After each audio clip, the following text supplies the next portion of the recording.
setting up the A records.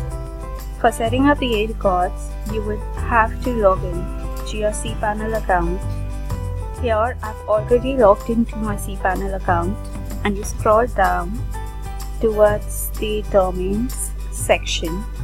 Under the domains section, you will see there is an option for Zone Editor.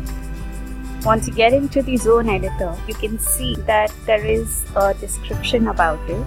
DNS converts domain names into computer-readable IP addresses.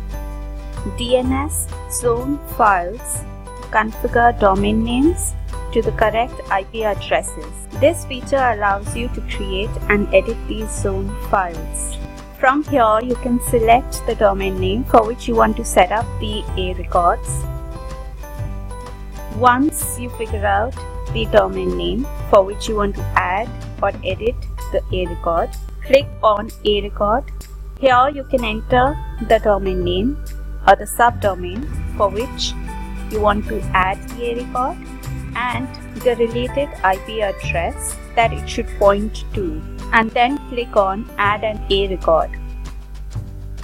Similarly, for setting up the CNAME record, click on the CNAME record option, add the domain name or the subdomain name for which you want to add the CNAME record and the address, that is the CNAME, to which it should point to.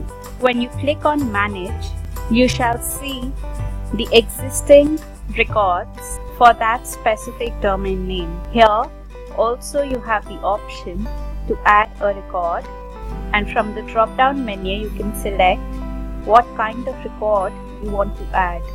This is especially helpful when you want to set up a CDN, that is a content delivery network, because then the IP address of the server will change and the CNAME records would also change. So you can manage all these records from the cPanel Zone Editor.